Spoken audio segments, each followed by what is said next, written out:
kasih karunia dan kebenaran yang berasal dari Allah dilimpahkan, dicurahkan kepada manusia, kepada kami orang berdosa, oleh karena Kristus. Kiranya Tuhan, pada malam hari ini, pengenalan pengertian kami, agar Engkau sumber kasih karunia, membuat kami insaf dan sampai kepada iman. Berbicaralah kepada kami, terlebih hamba-Mu yang hina ini, dan tidak mempunyai kelebihan apa-apa selain daripada Allah itu sendiri yang memperlihatkannya. Berbicaralah Tuhan, dalam Kristus Yesus kami. Amin. Mari kita lihat Alkitab kita dari Efesus pasal yang kedua. Efesus pasal yang kedua, ayat yang keempat dan kelima.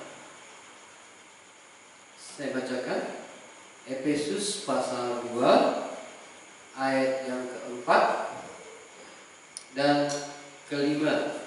2 ayat saja. Saya bacakan dari ayat yang keempat. Tetapi Allah yang kaya dengan rahmat oleh karena kasih-Nya yang besar yang dilimpahkannya kepada kita, telah menghidupkan kita bersama-sama dengan Kristus, sekalipun kita telah mati oleh kesalahan-kesalahan kita, oleh kasih karunia kamu diselamatkan. Ya, tetapi Allah yang kaya dengan rahmat. Saudara yang dikasihi oleh Tuhan, Allah itu sesungguhnya kaya dengan rahmat, kaya dengan kebaikan, ya, dan kasih-Nya besar. Ini mau dilimpahkannya kepada kita karena manusia itu di dalam keadaan berdosa. Ya. Manusia itu di dalam keadaan berdosa mati. Kalau dalam ayat 1, kamu dahulu sudah mati karena dosa dan pelanggaranmu, dan kamu hidup di dalamnya karena kamu mengikuti kerajaan angkasa, mentaati penguasa kerajaan angkasa, mengikuti jalan dunia dan pikiran-pikiran yang jahat. Saudara dikasihi oleh Tuhan, keadaan manusia dalam keadaan yang mati dan berdosa.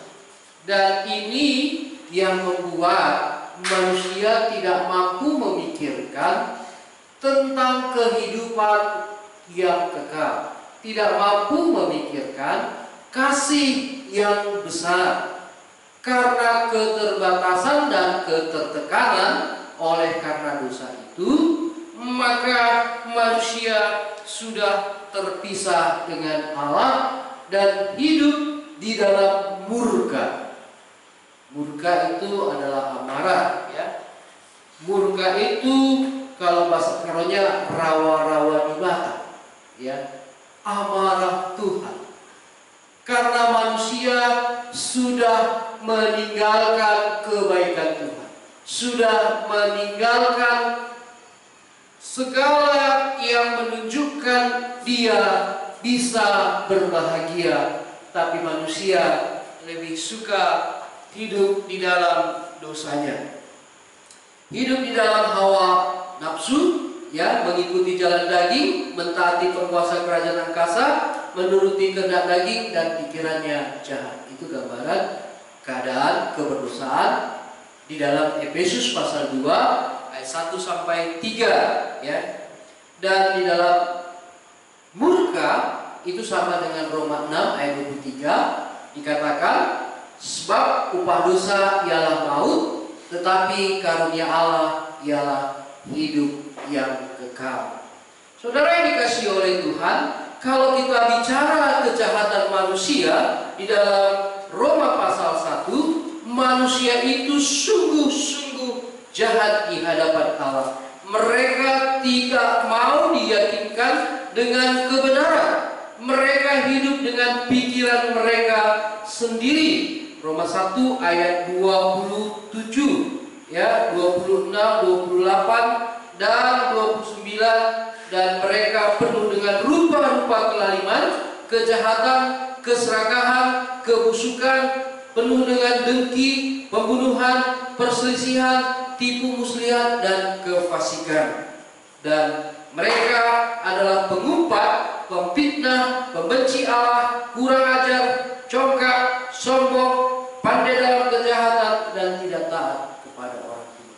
Dari sekian banyak kejahatan dan dosa yang menekan manusia, sehingga manusia tidak bisa keluar dari kemurahan yang seharusnya dia miliki. Tetapi Allah menunjukkan kasih-Nya kepada kita oleh karena Kristus. Kristus telah mati untuk kita. Di dalam keberdosaan kita sekalipun, Dia mau kerjakan supaya kita diselamatkan. Dalam Roma pasal 5 ayat 8 dikatakan, akan tetapi Allah menunjukkan kasih-Nya kepada kita oleh karena Kristus telah mati untuk kita ketika kita masih berdosa. Ketika kita masih berdosa, Tuhan tahu bahwa manusia tidak perlu membutuhkan teori, karena manusia seperti ada di dalam gelombang air yang sedang menghantui kematian di dalam lautan. Begitulah mengerikan, begitulah yang menjadi kekelaman, karena manusia di dalam maut. Manusia sudah di dalam sekarat oleh karena dosanya. Maka Allah menunjukkan kasih-Nya, tidak lagi teori, tidak lagi pengajaran, tetapi Allah memberikan anaknya supaya setiap yang menerima anak itu bebas, lepas dari kuasa kegelapan, dari kematian, dari murka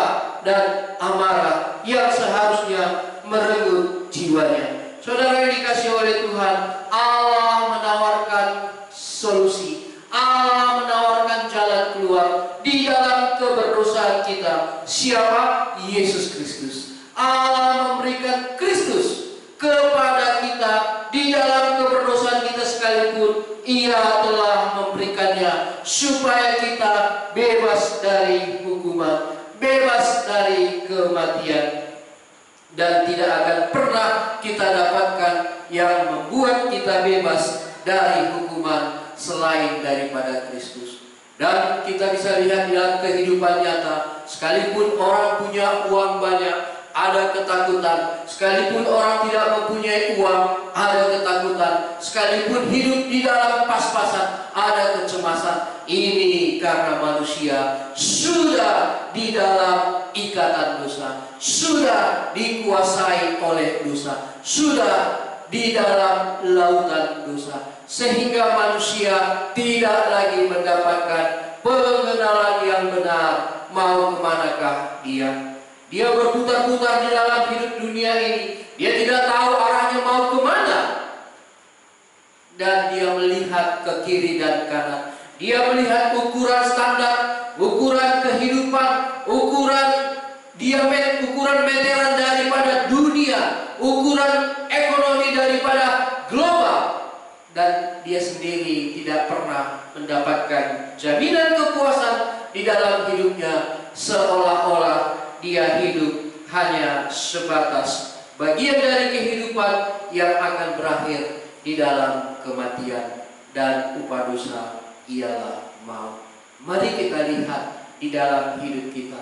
Kita sudah berjalan dari tahun ke tahun di dalam kehidupan kita, tetapi kita tidak menemukan jalan yang pasti. Tapi hari ini, malam ini, Allah menunjukkan jalan yang pasti. Dia menunjukkan kasih-Nya yang besar, dilimpahkannya kepada kita di dalam kematian kita oleh karena dosa, di dalam keberdosaan kita oleh karena kita sendiri tidak lagi hidup di dalam kebebasan, di dalam kebahagiaan, di dalam kebenaran, tetapi Allah memberikan anaknya Yesus Kristus. Inilah yang diberikannya pemberian yang terbesar, diberikan kepada manusia supaya manusia bebas dari ketakutan, bebas dari tekanan dosa, bebas daripada anarki setan, bebas daripada maut. Tadi siang kami diundang retreat, ada seorang bapak. Lantas bagaimana saya harus buat, Pak? Haruskah saya menyerahkan diri kepada Tuhan? Saya katakan, banyak orang berkata demikian, tetapi jauh lebih baik engkau menerima apa yang diserahkan Allah terlebih dahulu, sehingga apa yang kau serahkan kelak ini berguna. Pernahkah engkau menerima apa yang diserahkan Allah? Pernah, Pak. Saya sudah dapat berkat, doa saya sudah dijawab, saya sudah mendapatkan anak laki-laki dan perempuan. Ya, itu pemberian Allah yang sifatnya umum kepada orang yang mengenal Kristus dan yang tidak mengenal Kristus, kepada orang yang beragama yang berbeda juga dikerjakan Allah. Tetapi pemberian Allah yang terbesar untuk urusan kekekalan, untuk urusan hidup yang kekal, untuk penyucian dosa, untuk pengampunan, untuk kebahagiaan yang sejati, Allah memberikan anaknya yang tunggal. Itulah Yesus Kristus. Jangan coba-coba engkau menyerahkan dirimu kepada Tuhan tanpa engkau menerima yang diserahkan Allah terlebih dahulu. Jangan salah rumus, nanti kamu terjerumus. Ketika saya katakan demikian, dia merasa ada benarnya, dan akhirnya dia mau mulai mengakui bahwa dimulai daripada Allah. Tanpa aku terima kasih Allah, aku akan binasa. Sekalipun banyak perbuatanku, sekalipun banyak persembahanku, sekalipun banyak pemberianku, sekalipun banyak yang kukerjakan, seolah-olah itu semua bisa menyenangkan hatiku. Tidak, kata Tuhan. Kalaupun itu bisa, Allah tidak akan mungkin mengaruniakan anaknya yang tunggal. Sudah kita lihat limit dari hukum Taurat, tidak mampu manusia melakukannya. Bukankah hukum Taurat itu mulia? Bukankah hukum Taurat itu suci? Bukankah hukum Taurat itu kudus? Bukankah hukum Taurat itu benar? Ya, semuanya yang dituliskan dalam hukum Taurat untuk memuliakan Allah. Tapi faktanya manusia gagal. Oleh karenanya Allah berbelas kasihan. Dia memberikan anaknya yang tunggal supaya kita bisa hidup di dalam kebenarannya, supaya kita memiliki modal yang besar untuk melakukan perintah-perintahnya, untuk mengerjakan apa yang Tuhan sudah taruhkan di dalam setiap firman, di dalam setiap hati orang-orang percaya. Saudara yang dikasihi oleh Tuhan, karena begitu besar kasih-Nya kepada kita, Dia memberikan anaknya yang tunggal supaya kita tidak binasa, melainkan memperoleh hidup yang kekal. Pemberian Allah satu-satunya, itulah Yesus Kristus. Pemberian Allah yang terbesar, inilah anaknya. Kamu mungkin berharap pada pimpinan, mungkin berharap kepada perusahaan, mungkin berharap kepada orang, tetapi engkau tidak akan pernah mendapatkan yang lebih besar. Ada seorang anak muda, dia membanggakan pimpinannya, dia membanggakan perusahaannya kepada orang tuanya. Dia ceritakan di kampungnya bahwa perusahaannya ini menjamin masa depan, dan perusahaan ini satu-satunya yang memberikan penghargaan kepadanya. Ketika COVID-19 datang, perusahaan ini ditutup dan perusahaan ini gulung tikar. Bagaimana dengan kasih yang diharapkan? Kasih yang di bumi ini terbatas, kasih yang dari dunia ini terbatas, kasih filia terbatas, kasih storge terbatas, kasih eros terbatas. Tetapi ada kasih yang besar, kasih yang dari atas ke bawah, yang mencurahkan kasih-Nya kepada kita tanpa memandang kita di dalam keberdosaan atau tidak, di dalam kebenaran atau tidak, di dalam kekayaan atau tidak, di dalam kesederhanaan atau tidak. Allah mengasihi kita. Dia Dia tidak memandang suku, Dia tidak memandang ras, Dia tidak memandang siapa saudara dan apa saudara.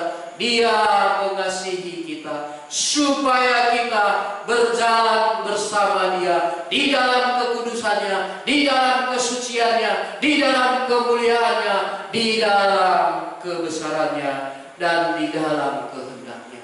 Mari kita renungkan baik-baik. Sudahkah saya mendapat kasih Allah yang terbesar? Sudahkah saya mendapatkan anugerahnya? Sudahkah saya mendapatkan pemberiannya? Bukankah itu sudah dituliskan dalam Roma pasal 8 ayat 32? Ia yang tidak menyayangkan anaknya sendiri, tetapi menyerahkannya bagi kita semua. Bagaimana mungkin Ia tidak mengaruniakan segala sesuatu kepada kita bersama-sama dengan Kristus? Kristus mau mati bersama dengan saudara. Kristus mau mati untuk saudara. Kristus mau melakukan segala sesuatu untuk saudara, supaya saudara mendapatkan Kristus, dan di dalam Kristus ada segala sesuatu. Di dalam Kristus kita diampuni, di dalam Kristus kita mendapatkan keselamatan, di dalam Kristus kita mendapatkan jaminan hidup yang kekal, di dalam Kristus kita mendapatkan pengampunan, di dalam Kristus kita mendapatkan yang namanya Roh Kudus. Di dalam Roh Kudus ada penghiburan, penyertaan, kepemimpinan, dan ada penghiburan. Dan Kristus melakukan semua ini untuk kita manusia yang dicintainya. Saudara yang dikasih oleh Tuhan, inilah namanya gift and blessing. Oleh grace, oleh kasih karunia, oleh belas kasihan Allah, kita mendapatkan gift, pemberian-pemberian, dan berkat-berkat. Ini ada di dalam Kristus. Jangan coba-coba balikkan. Oleh karena kekuatanku, oleh karena usahaku, oleh karena pikiranku, oleh karena orang tuaku, oleh karena kecerdasanku. Ada satu rumah tangga yang menganggap diri bijak. Dia bisa melakukan segala sesuatu menurut pikirannya. Tetapi ketika kematian yang dia cintai, semuanya buyar. Saudara yang dikasih oleh Tuhan, ini membuktikan dunia ini sedang berjalan menuju kepada penghukuman, menuju kepada penderitaan, menuju kepada murka dan maut. Tapi ada tetapi Allah menunjukkan kasih-Nya kepada kita. Sebelum maut itu datang, sebelum penderitaan yang lebih besar datang, sebelum murka Allah datang, Allah menunjukkan kasih-Nya kepada kita. Itulah Yesus Kristus. Dia sudah mati untuk dosamu, supaya dosa tidak memanahi engkau, supaya dosa tidak menghukum engkau, supaya dosa tidak menghakimi engkau, supaya dosa tidak memisahkan engkau dengan kekasih Allah, kekasihmu, dan Allah itu sendiri. Tuhan menunjukkan kasih-Nya kepada kita oleh karena Kristus. Dan Kristuslah satu-satunya yang mau mati untuk kita yang berdosa. Dan saudara yang dikasihi oleh Tuhan, di dalam anaknya kita mendapatkan segala sesuatu. Itu bukan oleh karena kekuatan kita, bukan oleh karena kita, tetapi oleh pemberian Allah. Maka dalam dalam Efesus 2 pasal 8 dikatakan, kamu diselamatkan oleh iman. Sebab karena kasih karunia kamu diselamatkan oleh iman. Itu bukan hasil usahamu, tetapi pemberian Allah. Itu bukan hasil pekerjaanmu. Jangan ada orang yang memegahkan diri, karena kita ini buatan Allah, diciptakan dalam Kristus Yesus untuk melakukan pekerjaan yang baik yang dipersiapkan Allah sebelumnya. Ia mau supaya kita hidup di dalamnya. Kita bersyukur kepada Allah. Kita tidak layak, tetapi diperlayakkan oleh karena iman. Setiap orang yang beriman, apa yang dikerjakan Allah, keselamatan turun kepadanya. Setiap orang melihat perbuatan Allah dan meyakini ini dikerjakan Allah untuk dirinya, maka dia diselamatkan. Iman timbul dari perkataan Allah. Iman timbul daripada apa yang Allah katakan. Iman timbul dari firman Allah, dari mulut Allah itu sendiri.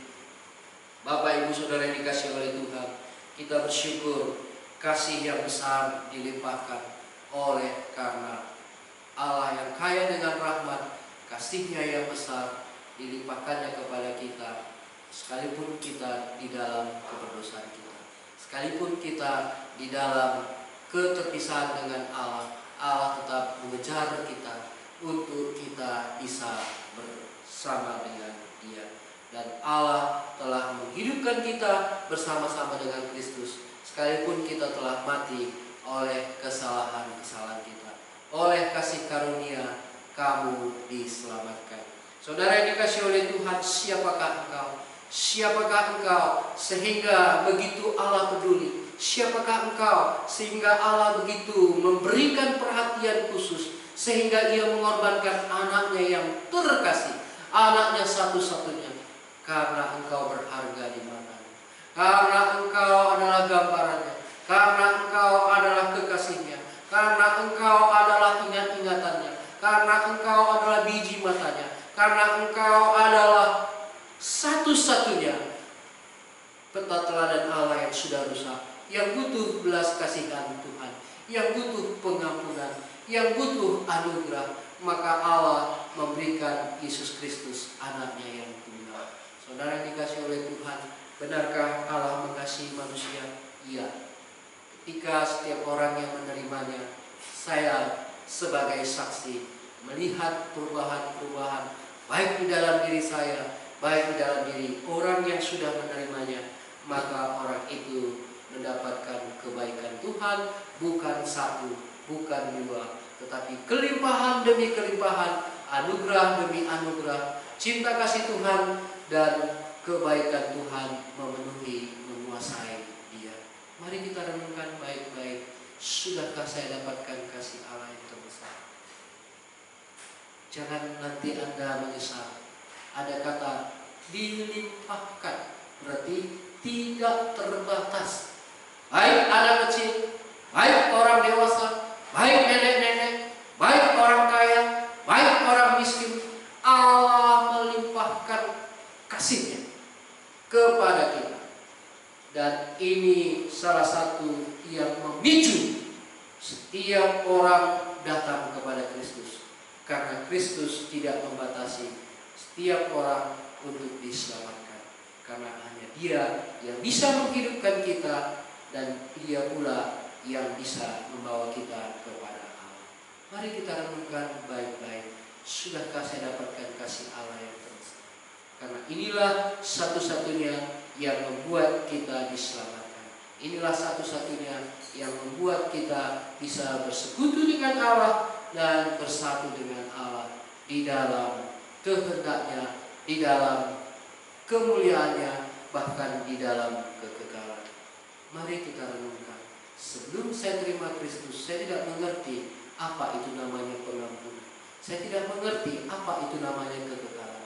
Apa itu namanya yang dikatakan mulia, kudus, suci, saleh. Saya tidak mengerti apa itu namanya grace, kasih karunia. Saya tidak mengerti apa itu namanya Roh Kudus sebagai jaminan.